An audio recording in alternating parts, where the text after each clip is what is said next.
Madame, Monsieur, bonsoir. Voici les titres que nous allons développer dans ce journal. L'indignation en Italie après l'acquittement du pilote américain dans la catastrophe du téléphérique de Calavese. Les familles des victimes devraient être indemnisées, promet Bill Clinton. En Corse se déroulera dimanche le premier tour des élections territoriales. Après l'annulation du scrutin de mars dernier, tout faire pour éviter la fraude électorale. Jacques Chirac inaugure à Lyon un laboratoire unique en Europe dont la vocation est d'étudier sous très haute sécurité les virus les plus dangereux du monde. Le printemps des poètes avec une nouvelle chanson de Charles Trenet qui a 85 ans enregistrait aujourd'hui accompagné de l'orchestre philharmonique de Radio France. Dans la tragédie de Cavalese, au lendemain du verdict d'acquittement qui suscite l'indignation en Italie, le pilote américain apporte de nouveaux éclaircissements sur la catastrophe, indiquant que le téléphérique ne figurait pas sur les cartes que lui avait fournies l'armée. En ce moment même, le chef du gouvernement italien, Massimo D'Alema, s'entretient avec Bill Clinton à la Maison-Blanche, le président américain qui promet une indemnisation aux familles des victimes. Alain Chalfon. Il sort libre, acquitté, absous, le capitaine Ashby. Verdict de la cour martiale américaine après un mois de procès. Le pilote du Grumman, qui avait en février 98 arraché un câble de téléphérique à Cavalese, 20 morts des touristes allemands en majorité, ce pilote n'est donc pas responsable. Point final. Ces images tournées à l'intérieur d'un cockpit de Grumman et qui montraient comment les pilotes américains jouaient à Rambo dans les vallées italiennes semblaient montrer le contraire. Le pilote était sorti de sa route et volait trop bas. Personne, à Cavalese et dans toute l'Italie, n'imaginait un tel verdict. La promesse d'un procès équitable, faite à l'époque par les militaires américains, avait calmé les passions. Le verdict d'aujourd'hui ne fait que les raviver. C'est une honte. C'est une honte, c'est tout. S'il y avait eu des Américains sur le téléphérique, et si c'était un avion italien qui avait été responsable de l'accident, ils nous auraient déjà déclaré la guerre. L'ambassade des États-Unis à Rome s'est elle-même déclarée choquée par le verdict de la cour martiale. Mais rien n'y fait. La presse italienne se déchaîne. L'affaire n'arrange pas les relations entre les deux pays au moment même où le président du Conseil italien, Massimo D'Alema, est à Washington, lui aussi choqué sur le mode diplomatique. Je considère cette sentence comme déconcertante. En attendant, les familles des victimes n'ont que leurs yeux pour pleurer. Les ministres européens de l'agriculture à Bruxelles sont bien décidés à aboutir à un accord sur la réforme de la politique agricole commune, mais ils se sont quittés aujourd'hui sans qu'aucun compromis ne soit encore trouvé. Les communiqués dans la journée se sont succédés, souvent contradictoires, l'Allemagne disant maintenir son idée d'un cofinancement. Ce matin, Lionel Jospin, au Salon de l'agriculture, a évoqué un climat plus serein, mais pour le Premier ministre, rien n'est fait. Laurent Hakim, Jacques Grégor. À votre santé. L'exercice du bain de foule rural commence immanquablement par des dégustations. Ce matin au menu, pêle-mêle, lait à la noix de coco, roquefort, jambon de pays, canapé de charcuterie et autres amuse-gueules arrosés d'un petit canon. Je ne vais pas avoir besoin de déjeuner à midi, je pense. Autre tradition du salon, la photo avec animaux de ferme. Ici, le bœuf gascon Lac. Ou encore Jaloux, le charolais de l'Aubrac. L'éleveur en raffole et le politique s'y prête volontiers. La bête, elle, écoute perplexe la réflexion facétieuse du visiteur. Attendez, on me le présente sous une autre forme, là. Mais à côté du folklore, Lionel Jospin est venu également rassurer les agriculteurs à l'heure des difficiles négociations de Bruxelles sur la réforme de la politique agricole commune. J'ai eu Jean Glavany au téléphone ce matin, il faisait le point. Bon, hier, c'était un... Les dernières informations données par le ministre de l'Agriculture autorisent un optimisme des plus modérés. On ne peut pas encore parler de résultats qui ont été obtenus parce que les ministres de l'Agriculture n'ont fait que se joindre hier soir pour reprendre les bases de la discussion. Je pense qu'on entrera à nouveau véritablement dans la négociation mardi. Le climat est donc meilleur. Mais rien n'est fait, donc nous devons être attentifs et vigilants. Lionel Jospin a rappelé son entente avec Jacques Chirac. Il n'y aura pas à Bruxelles d'accord global sur les politiques communautaires de l'agenda 2000 sans un accord très précis sur le volet agricole. Au Havre, entre colère et fatalité, les ouvriers en grève des chantiers navals ont empêché la réunion du comité d'entreprise, réunion qui devait annoncer le plan de fermeture avec d'ici octobre 2000 le départ de plus d'1 millier de salariés. Yann Fronti, Bruno Levertou. Je constate que je ne peux pas rentrer. Rendez-vous la semaine prochaine. Ok. Bon week-end. Le comité d'entreprise est annulé, ajourné. Gilles Fournier, le PDG des chantiers du Havre, rebrousse chemin. Solitaire, il capitule laissant derrière lui ses salariés en grève. Parmi eux, Jean Ferraille, ouvrier ici depuis 27 ans. Lui, comme les autres compagnons d'infortune, est venu pour bloquer les grilles, pour empêcher la tenue de cette réunion. Déterminé, prêt à tout pour éviter un plan social pourtant programmé, inévitable. On va pas lâcher comme ça parce que déjà nous on voudrait quand même que le chantier continue. Déjà parce que bon y en a qui pensent à la prime, moi je pense pas à la prime. Je pense plutôt qu'il faut qu'on continue pour essayer d'avoir du boulot pour. Moi j'ai encore 15 ans pour la retraite, mais il y a encore des jeunes qui arrivent derrière moi.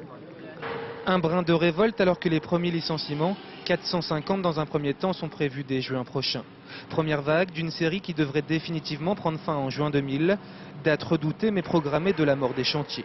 Et d'ici là, le plus dur pour tous ces hommes, c'est l'attente. On vit mal parce qu'on peut rien prévoir. On sait pas si dans 2 mois on va être dehors. On peut pas dire tiens je vais acheter ceci ou cela ou mettre un petit crédit sur le dos. On peut rien faire. Moi je m'aperçois que tout de suite on est en train de couler tout doucement sans que ça fasse trop de bruit. Un climat pesant, difficile à supporter dans une ville meurtrie où le chiffre du chômage atteint 17%. Pas de CO ce matin au dossier. Marié, père de 4 enfants, André craint avant tout pour sa famille, pour son avenir, une situation qui le hante. La nuit, moi je me réveille, je pense que ça va pas être du tout bleu. Hein. Parce que déjà le Havre est déjà bien sinistré. Et on a vu disparaître Alstom, pourtant qui était une grosse boîte, on a vu disparaître plein de petites entreprises. Tous les jours quand on ouvre le journal, il y a une entreprise qui disparaît. Une note d'espoir cependant, le Havre intéresse aujourd'hui certains industriels. Ainsi Renault, Total ou encore EDF ont déjà lancé des projets concrets, des projets qui à terme devraient créer des emplois. L'actualité sociale toujours avec la menace de fermeture des usines de la CEITA à Morlaix, à Tonneins dans le Lot-et-Garonne. Le PDG de la société, après un comité central extraordinaire, a annoncé tout à l'heure qu'il reportait au 2 avril prochain la décision d'une éventuelle fermeture de ces sites. Et puis depuis hier soir près d'Agen, les salariés de l'usine de Tonneins ont occupé l'entreprise. Les cadres ont dû passer la nuit sur place. En Corse se tiendra dimanche le premier tour des élections territoriales. Le scrutin de mars 98 avait été annulé, vous le savez, par le Conseil d'État en raison de nombreuses irrégularités. Cette fois-ci, la préfecture annonce des mesures exceptionnelles pour lutter contre la fraude électorale. Reportage Arnaud Boutet, Olivier Robert. Les mauvaises langues disent de Loumio que sa population fait preuve d'un grand civisme. Ici, l'an dernier, même les absents, les malades ont voté lors des élections territoriales. Et sur le cahier d'émargement, que trouve-t-on? Une seule et même signature pour 30 électeurs domiciliés sur le continent. Loumio compte 900 inscrits, mais l'hiver, les volets des résidences secondaires restent fermés. Lorsqu'un de ses collaborateurs l'interroge, Monsieur le maire refuse de dire ce qu'il s'est vraiment passé. C'est un petit accident de parcours, mais vous savez, monsieur Trage, vous le savez, vous êtes bien placé pour ça. Vous savez qu'on a toujours tendance à exagérer, amplifier les choses. José Balestrini est le délégué de l'administration. C'est lui qui a été chargé par la préfecture de corriger la liste électorale de Loumio. Cette année, la consigne est claire, vigilance. Résultat, 33 radiations d'électeurs à Loumio, 2000 sur l'île, mais cela ne va pas sans poser quelques problèmes. Le plus difficile, c'est lorsqu'il part et qu'il ne se fait pas inscrire ailleurs. À ce moment-là, il faut qu'on connaisse. Et comme ils ne viennent pas le dire à la mairie, il faut qu'on sache qu'il est bien parti. Car il est difficile de retrouver ces propriétaires de maisons de vacances et s'assurer qu'ils ne voteront pas ailleurs. Cette fraude, Roger Maestracci la combat en réclamant des sanctions pour les coupables. L'an passé, il se trouvait dans le bureau de vote, mais il n'a rien vu. Moi, je ne suis pas un professionnel, ni des élections ni de la fraude, ni un politicien professionnel, donc je ne sais pas comment il faut frauder. Je sais qu'il y a fraude partout. Pour tenter de l'endiguer, il y aura cette année moins de votes par procuration. Assainir les listes électorales, c'est officiellement l'application en Corse de la politique de l'état de droit. Roland Dumas dément les affirmations de Christine Devier-Joncourt. Le président du Conseil constitutionnel déclare ce matin dans l'Est républicain que les statuettes antiques offertes par son ancienne compagne étaient un cadeau de sa part et qu'elles n'ont rien à voir avec le groupe Elf. Par ailleurs, l'ancien ministre précise que lui-même a fait cadeau à Madame Devier-Joncourt d'un très beau dessin, la plume de Picasso, estimé à plus de 800 000 francs. Et puis, dans l'après-midi, on apprenait que l'avocat de Christine Devier-Joncourt allait demander lundi la réouverture du dossier d'instruction dans l'affaire Elf.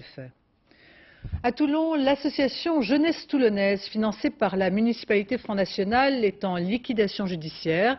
Il y a quelques jours, le conseil municipal avait rejeté la rallonge budgétaire demandée par Sandrine Le Chevalier, un geste politique, puisque ce sont des maigretistes qui auraient sanctionné les graves erreurs de gestion de celle qui fut présidente de l'association, Yannick Aroussi. Le couperet est tombé hier matin. Le tribunal correctionnel de Toulon a mis en liquidation judiciaire l'association Jeunesse Toulonnaise. Résultat, 205 employés licenciés, tout un pan d'activité sociale de la ville bloqué. Pour certains, un énorme gâchis sur fond de querelles politiques. Ça fait 12 ans qu'ils travaillent, ils ont des gosses, et ceux-là, ils se retrouvent au chômage à cause de votre politique à vous. Le 26 février dernier, pour la première fois, le lepéniste Jean-Marie Le Chevalier est mis en minorité. Le conseil municipal refuse de voter un budget supplémentaire pour payer les employés de Jeunesse Toulonnaise. Parmi les opposants, les membres du Front National tendance maigrée. Aujourd'hui, le maire de Toulon se montre volontiers aux côtés des salariés licenciés, les assure de son soutien et dénonce la gestion de l'association. Nous avons pu constater qu'il y avait eu des dérapages considérables de la part du directeur qui a été licencié pour faute lourde, parce qu'il y a eu des recrutements inconsidérés, des licenciements inconsidérés, des mélanges entre les investissements et le fonctionnement. L'ancien directeur, plutôt maigretiste, réfute. Il avait, dit-il, dès le mois de mai 1998, averti le maire que l'association fournissait plus de prestations que prévu et donc ne pourrait pas boucler son budget. La ville, c'est-à-dire le client n'a pas payé. C'est comme si quelqu'un allait chez un restaurateur, se servait de tout, prenait de bonnes bouteilles, de bons cigares, et puis finalement refusait de payer. Voilà ce qui nous arrive, voilà ce qui arrive à l'association Jeunesse Toulonnaise. Aujourd'hui, les centres aérés sont fermés. Le conseil municipal décidera de leur sort le 25 mars. Jean-Marie Le Chevalier proposera alors de municipaliser le service. Nouveau développement dans l'affaire d'escroquerie au timbre de collection à Monaco. Aujourd'hui, de hauts fonctionnaires sont mis en cause. Les explications d'Olivier Théron et Diane Richard. Jean-Claude Samoy, depuis 10 ans, ne vit que pour démonter un système d'escroquerie au timbre de collection. Une escroquerie qui a fait près de 1600 victimes. Le principe est simple, donner de la valeur à un bout de papier et promettre des bénéfices très alléchants sur une courte période, jusqu'à 825%.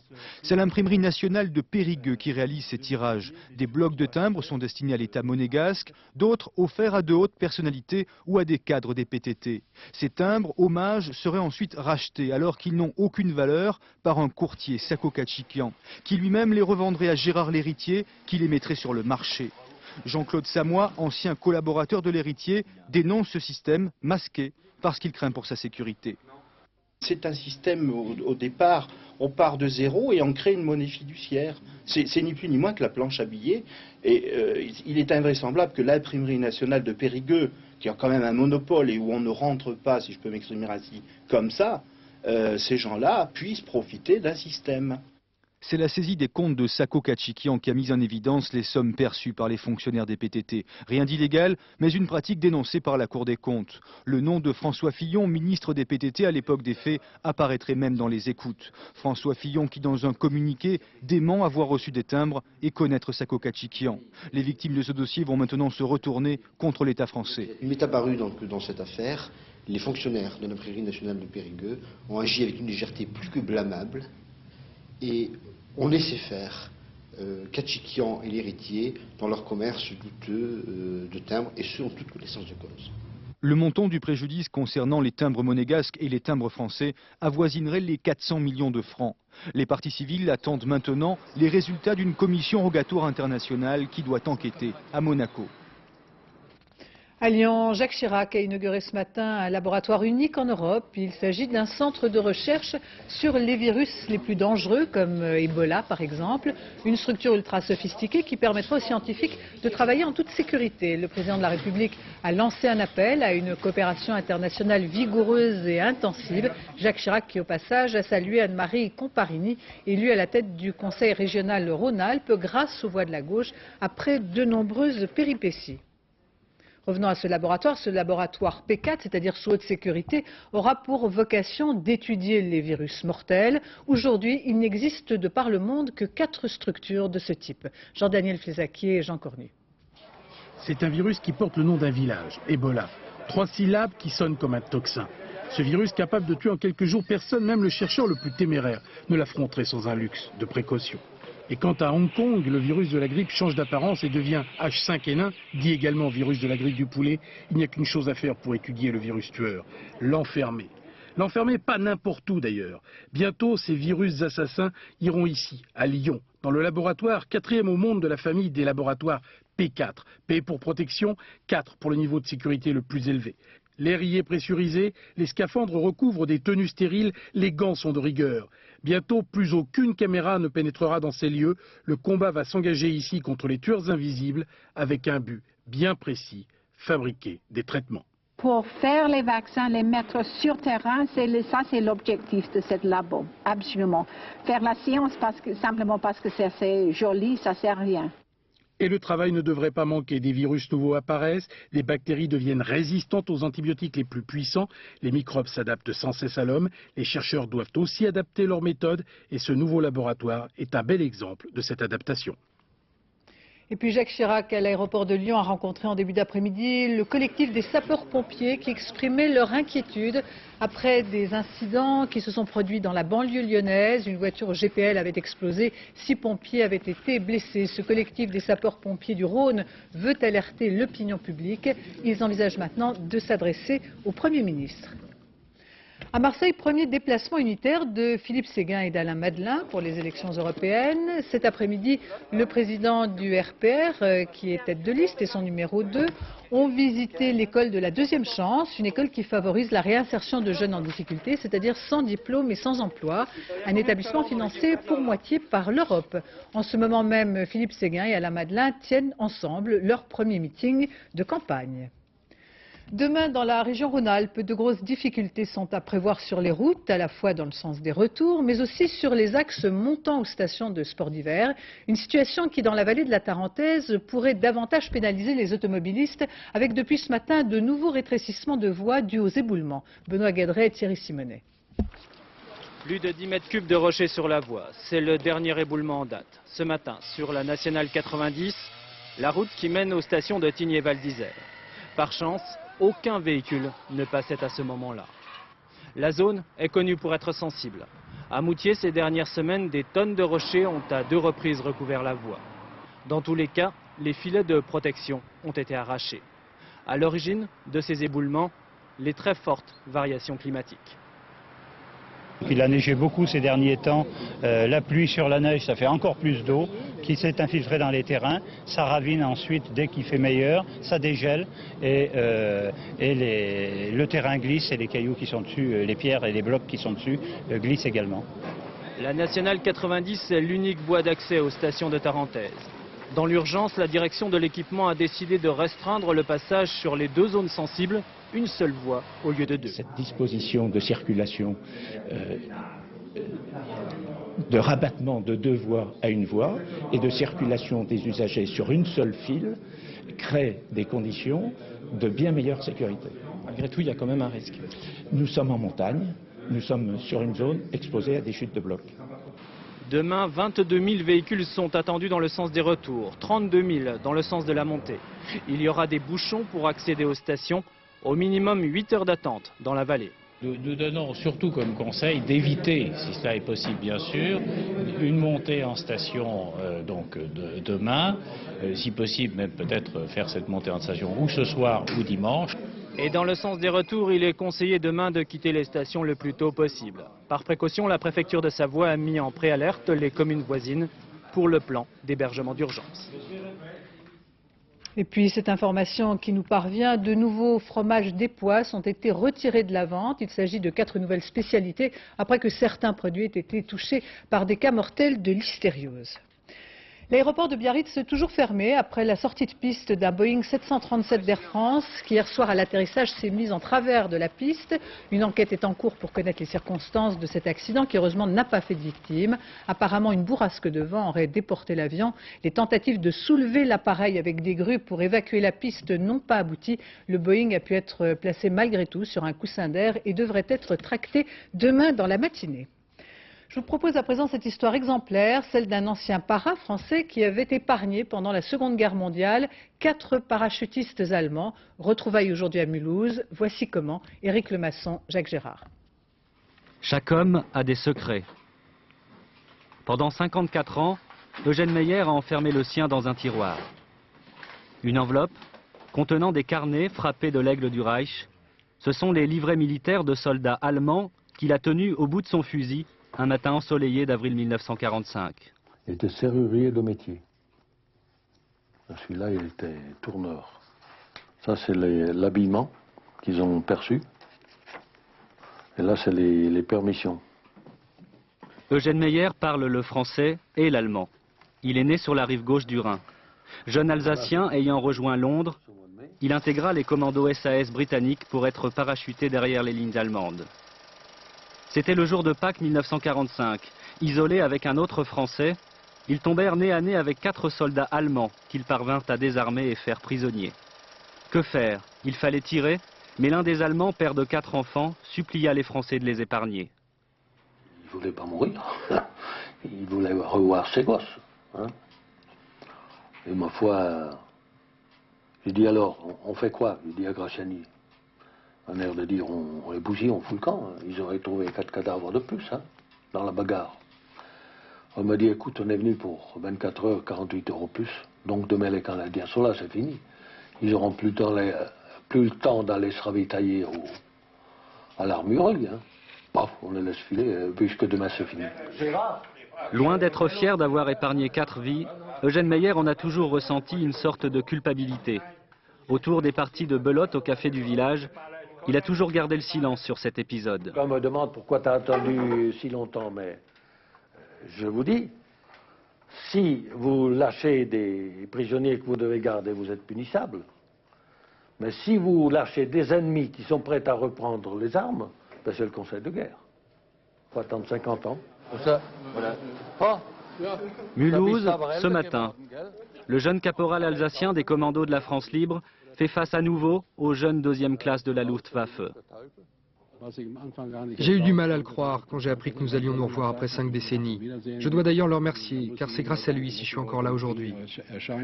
Le livret militaire retrouve les mains de son titulaire, tous deux sont émus, pas autant toutefois que lors de leur première brève rencontre, celle qui aurait dû rester la seule et unique. Marc Tiercelin, qui avait dématé il y a quelques jours, alors qu'il se trouvait en tête de la 3e étape de Round Alone, vient de recevoir son nouveau mât. Il a été acheminé au Malouine. Et puis ces premières images du bateau de Tiercelin, des images qui permettent de comprendre la semaine que vient de vivre le navigateur français.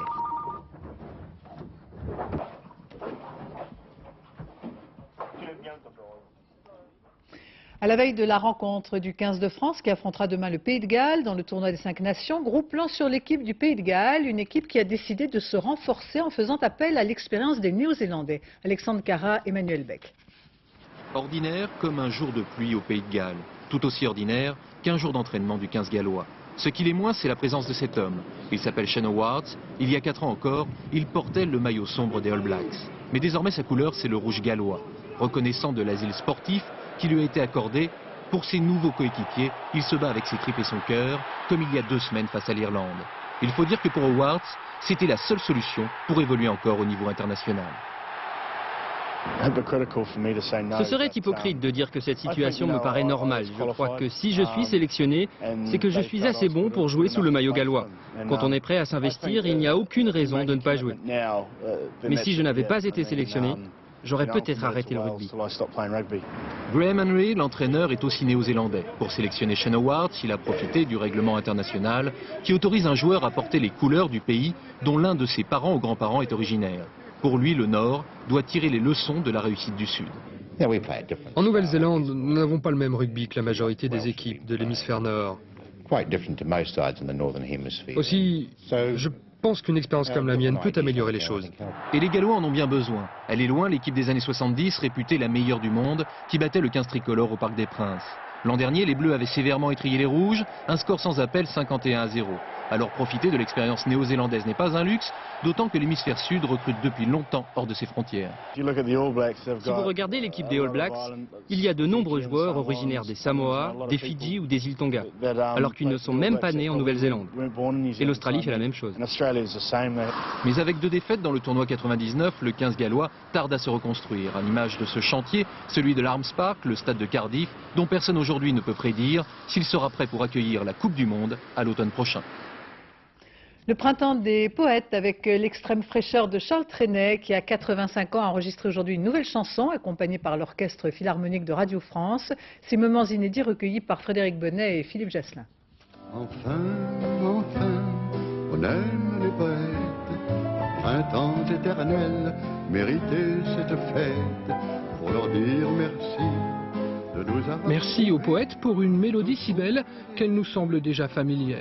Pourtant, cet enregistrement est inédit.